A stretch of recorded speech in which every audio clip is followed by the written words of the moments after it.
Halo semuanya, perkenalkan saya Reza Ulantika, Prodi Ilmu Pemerintahan dari UPBJJ Palembang.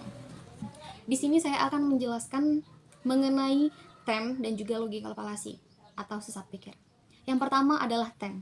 Pada hakikatnya, TEM terdiri dari banyak bagian atau banyak jenisnya. Di sini saya hanya akan menyebutkan 3 di antaranya. Untuk yang pertama adalah TEM proposisi. Yang kedua adalah TEM partikular, dan yang ketiga adalah TEM universal. Kita akan membahas TEM yang pertama, yaitu proposisi ya. Proposisi atau statement adalah dasar dalam argumen logika. Jadi proposisi ini adalah pernyataan yang memiliki kebenarannya. Contohnya, kita ambil contoh hari ini adalah hari Selasa. Ini adalah kebenaran. Dan yang kedua contohnya adalah 1 ditambah 1 sama dengan 2. Itu juga adalah suatu kebenaran. Tidak bisa disalahkan. Itu TEM proposisi. Jadi TEM proposisi adalah sesuatu yang memiliki nilai kebenarannya. Jadi apa yang kita sebutkan adalah benar. Itu benar dan bukan salah. Seperti itu ya. Selanjutnya adalah TEM partikular. TEM partikular ini digunakan untuk mengidentifikasi sebagian dari suatu kategori yang merujuk pada beberapa objek atau individu ya. Di sini kita akan mengambil contoh seperti dalam suatu komunitas ada 10 orang. Si A menyebutkan beberapa dari siswa yang ada dalam komunitas tersebut sedang makan. Itu adalah contoh dari TEM partikular yang mengatakan hanya sebagiannya saja, tidak keseluruhannya. Kalau untuk keseluruhannya, itu termasuk dalam TEM apa dong? Kalau untuk keseluruhannya itu ada pada TEM yang berikutnya, yaitu TEM universal. Jadi untuk TEM partikular tadi hanya menyatakan yang sebagiannya saja, sedangkan TEM universal adalah TEM yang menyatakan keseluruhan atau semuanya. Contohnya, manusia. Manusia ini bukan hanya satu. Jika kita menyebutkan manusia, artinya seluruh manusia. Ya kan? Manusia itu terdiri dari saya, Anda, kami, mereka. Kita semuanya adalah manusia. Itu merupakan contoh dari TEM universal. Atau kita ambil contoh dari komunitas yang tadi ya. Jika TEM partikular menyebutkan sebagiannya saja, lalu TEM universal menyebutkan keseluruhannya. Misalnya, komunitas itu sedang makan. Dia menyebutkan komunitas itu sedang makan. Jadi semua yang ada di dalam komunitas tersebut sedang makan. Seperti itu. Selanjutnya kita akan membahas tentang sesat pikir atau logical fallacy ya. Sesat pikir ini merupakan kesalahan dalam penalaran yang membuat argumen menjadi tidak benar atau tidak valid. Beberapa jenis dari logical fallacy ini adalah ad hominem. Argumen ini menyerang pribadi seseorang daripada argumen yang diajukan. Itu maksudnya seperti apa sih? Kita ambil contohnya ya. Contohnya adalah Anda tidak harus mempercayai pendapat si Siska tentang ekonomi karena dia tidak memiliki gelar sarjana.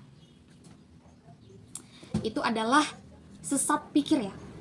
Padahal hanya karena si Siska tidak memiliki gelar sarjana bukan berarti dia tidak tahu atau dia tidak mengetahui tentang ekonomi. Ini adalah salah satu bentuk dari sesat pikir atau logical fallacy. Selanjutnya adalah logical fallacy strawman. Ini menggambarkan argumen seseorang secara sederhana atau distorsi untuk memudahkan menyerangnya. Contohnya adalah saya mengatakan kita harus mengurangi pengeluaran untuk lingkungan. Sedangkan si Siska tadi mengatakan kita tidak bisa mengurangi pengeluaran untuk lingkungan karena itu akan merugikan ekonomi. Padahal belum tentu.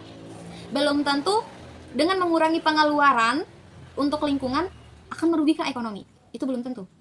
Dia menggunakan argumen merugikan ekonomi untuk menyerang apa yang saya sampaikan.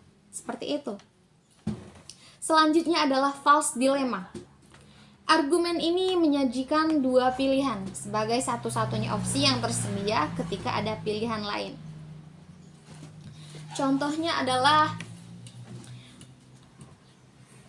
Johnny harus memilih antara pekerjaan menjadi seorang koki atau menjadi seorang master chef. Padahal Johnny bisa saja melakukan pekerjaan yang lainnya.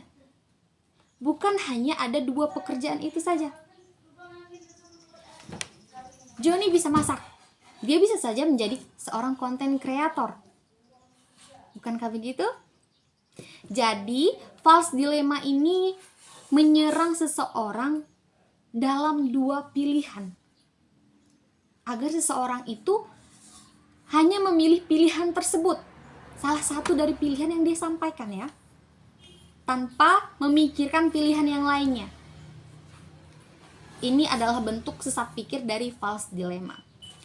Lalu, dari sesat pikir tersebut, bagaimana sih cara menghindari agar kita tidak terkena sesat pikir tersebut? Nah, di sini adalah saya akan sampaikan beberapa di antaranya, itu kritik pemikiran. Latih diri kita sendiri untuk mengidentifikasi asumsi dan argumen yang buruk. Baca berbagai sumber dan pelajari teknik-teknik pemikiran yang kritis.